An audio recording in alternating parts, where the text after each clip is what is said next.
Looking for something to read? Well, these are the books that I've written. Hop on down to the description to find the Amazon links for all 4 of them, and keep your eyes open for more in the future. With that said, on to the video. Hello ladies and gentlemen, I'm the Omni viewer, and now that I've actually gotten some sleep, I decided I would make another video to address some stuff about the recent teaser for Godzilla -1 that I either missed or didn't remember to do at the time, or that have occurred to me since doing the video. Gotta ride the wave after all. To start off, I'd like to clarify something that I did technically make a correction to in the description and the comments of the previous video, but just to make absolutely sure that it gets out there and everyone knows that I have since made the official correction, I'm going to put it here. Towards the end of that initial video, I mentioned this weird anomaly in the Forbes article that dropped like an hour or so before the teaser did, that said Godzilla -1 was going to be in continuity with Shin Godzilla. A line that seemed very bizarre to me. I had a sneaking suspicion it was some kind of mistranslation or misunderstanding, but also said that if it wasn't a mistranslation and it was actually meant to be taken literally, that it really didn't make sense, because, you know, if you watch Shin Godzilla, they make it pretty clear that kaiju attacks, and Godzilla attacking in particular, are something that has never happened before in that continuity. Well, as soon as the video was actually uploaded, because naturally that's when it would happen, a correction was made. The article was changed, and now the line that originally said in continuity has changed that part to following. Now it says Godzilla -1 follows Shin Godzilla, as in it's the next movie they made. That's all. Doesn't actually mean it shares a continuity. And that lines up with the earlier news we had gotten, which said that -1 was gonna be its own thing. It was not connected to any previous movies. There were no plans to launch a sequel or a shared universe of any sort. It was just gonna be a single outing. At least that's the plan for now. That's always a subject to change, especially if it winds up doing well. But anyway, just wanted to make sure that was completely clear. Godzilla -1 is its own thing. It is not connected to Shin Godzilla. And I also think it's still kind of interesting that they are saying that as if the Polygon movies didn't happen. I mean, yes, I know people like to say it was a Polygon production, but Toho's logo is at the beginning, specifically Toho Animation. It's technically a Toho production in that regard, and yet we're just ignoring them. It seems like there's maybe really a push to pretend like those movies never happened. And hey, I'm not arguing. I remember that Toho was really pushing the Polygon trilogy when the first movie was about to be released. There was all this build-up. It was the most represented Godzilla thing in the freshly opened brand new Godzilla store. And then after that movie came out and didn't do well, crickets. They just kind of quietly sent the others into their theatrical runs and then plopped them on Netflix and hoped nobody would really notice that much. And now we're just ignoring them. So, yeah, I'm not going to complain about that. We'll just pretend like we went from Shin to -1, and I'll play along for now, I guess. While we're speaking about corrections, this isn't so much a correction as it is a clarification. When I was speaking about we don't know when exactly -1 takes place yet, all we know is it's post-war and it looks like the end of the war was pretty fresh. I specifically said the bombings looked pretty fresh, and of course the bombings of Hiroshima and Nagasaki are the ones that actually ended the war. I probably would have said this had I not been sleep deprived, but I'll say it now, and it'll also count as a little history lesson. If you know anything about World War II history, particularly in the Pacific Theater, you know that while the atomic bombings of Hiroshima and Nagasaki are what ended the war, they're not the only time America dropped bombs on Japan. In fact, American bombers, when they managed to get through, were bombing Japanese cities every chance they could. Now, the primary targets were any areas that were industrialized to fuel the Japanese war machine, but bombers don't necessarily make any distinction when they're that high up. And even if they had the technology to drop a bomb as precisely as possible, this was in a time where there were still a lot of traditional Japanese buildings around, where they were made of wood and used paper for doors and whatnot. I mean, they weren't all like that. Japan had been industrialized prior, but there were still a lot of those older buildings around. And when you have a setting like that, a fire is going to spread. So it would have happened no matter what, probably. Either way, I just wanted to clarify, I kind of conflated the two. I didn't actually mean to, but now I think I've got it out there, so we can move on. Although I will be coming back to the devastation aspect later in the video. Another thing I wanted to comment on, but I wanted to see the trailer a couple more times to make absolutely sure about it, was Godzilla's roar. Because I was trying to figure out whether or not it was a new roar. One of the things I find disappointing about the Reiwa era, and I would have found this disappointing whether or not I actually liked these things, is that specifically in the Japanese movies, because they haven't done this in the MonsterVerse films, Godzilla doesn't have a new roar in the Reiwa era. They're just recycling the old roars. Every new era of Godzilla that had come, like the Showa era, Heisei era, Millennium era, all those Godzillas had a distinct roar for that time. They were still variations on the same basic sound, but there was always something a little different. The very first Godzilla roar was a very deep and guttural kind of sound, but then as the Showa series moved on, it became a higher pitched, much cleaner noise. The Heisei era added more of a gravelly growliness to it. The Millennium era was somewhere in between. It was still high, but it still had that sort of graveliness to it on occasion, depending on the sound. But still, you could listen to them and you could say that they are distinct from each other. And sure, you can take certain roars, pitch them up or down, and get the same noise, but those noises are still specific to the era, that's what I'm saying. The Reiwa era has just been recycling all those roars from the past. Shin Godzilla got that started by only having Godzilla roar a couple of times and they were all recycled. And that was on top of recycling a lot of pre-existing music as well. But that's beside the point. Moving on from that though, the Polygon trilogy recycled the Millennium roar. Same with Singular Point.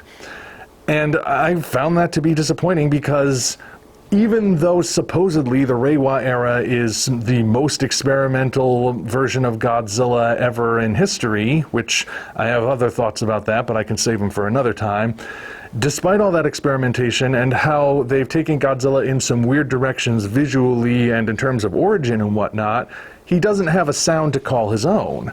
So I listened to the roar that sounds at the end of the -1 trailer, because at first I thought it didn't quite sound like a remixed roar, but I couldn't quite put my finger on it. I've listened to it a couple times since.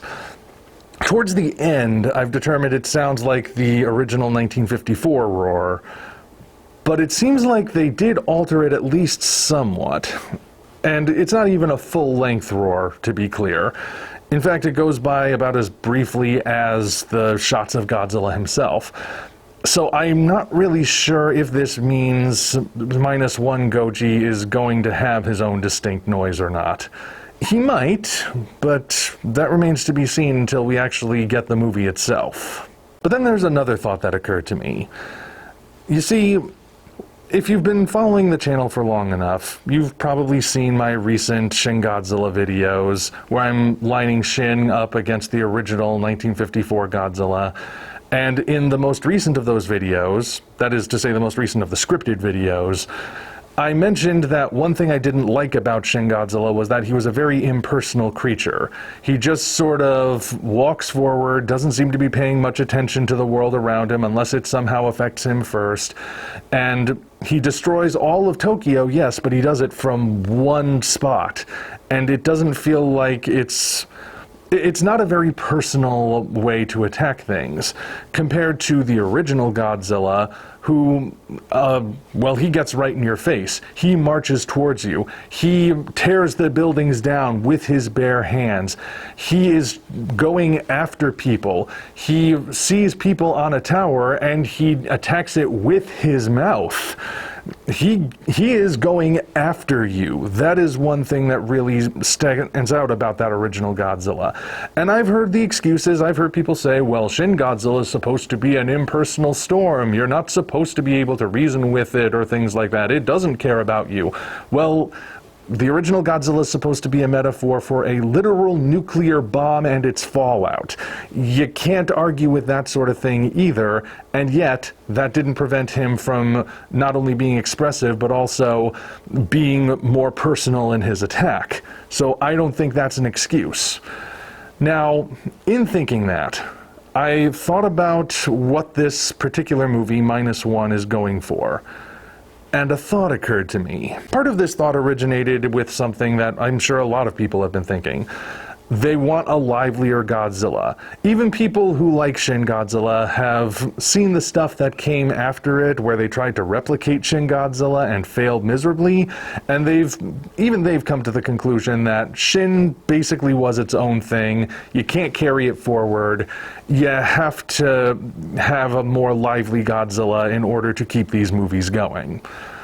And it occurs to me that maybe -1 will be going in that direction. Like I said in the original video, we haven't seen enough to really say for certain if this Godzilla is going to be more lively, but I also think that maybe for the movie to work, there may be no other choice. Alright, let's look at what we actually do know. We know that the setting is post-war Japan, probably not long after the war itself has ended. We can see this reflected in the visuals, where every city we see is in ruins. Whether it is Hiroshima, or it's Tokyo, or it's some other region of Japan, all we see is ruin and devastation. This is the setting into which Godzilla is going to be placed in this movie. But it dawns on me, that means Godzilla doesn't have much to destroy in terms of infrastructure. I mean, you can't destroy a city that's already been destroyed. What would be the point? There might be some buildings that are still standing, sure, but I mean, there won't be much in the way of city destruction there. So what will Godzilla be going after? Based on the shots in the trailers, he'll be going after the people. Like we have that shot of the people fleeing as we see his feet crashing down onto the streets, causing it to heave and kick up dust and debris and everything. We see a shot of his tail sweeping through a building, apparently, but there's a crowd right there. We see that last shot of him leaning down to bite, people have said on a train, and I see no reason to doubt that, because there's also a shot of a train car being thrown. So that is probably what he's going after. This all indicates a Godzilla whose focus is not on destroying the city. Well, more specifically, he's not concerned with destroying the buildings. He's concerned with the people. That's who he appears to be going after. And if he's going to be going after them, that means he has to be moving with more intent. He has to come across more like some kind of predatory creature. Because, let's face it, a tiger that's coming after you and it's snarling and has its claws and teeth bared, that's far scarier than a tiger that's just standing there. I mean, yes, you don't want to get close to a tiger in any circumstance, that's just common sense, but you can tell the difference between a tiger that's just chilling and a tiger that's on the hunt, on the prowl. So for -1, if that's really what's going on, and Godzilla is attacking the people more so than he's attacking the buildings, that's going to require Godzilla to be more lively. It'll require him to be more animalistic, to be more like a living creature than the barely moving, tiny-armed, static thing that was Shin Godzilla. He's got to be more lively. Otherwise, the movie probably isn't going to work. So does that mean Toho has allowed Godzilla to be more expressive and more lively in this movie? All I can do at this point is hope. He looks good. I'm not going to say that it's a bad design, but the design itself is going to mean nothing if he's not a worthwhile monster. But that remains to be seen. It just dawned on me that if the movie is really going in the direction that it seems to be going, it just won't work if Godzilla is an impassive, impersonal, completely unconcerned with the world around him kind of beast. And that's about all the new things I have to say about the trailer at the moment, so yeah, just wanted to get those out there, get the corrections out there, the clarifications, and these new thoughts.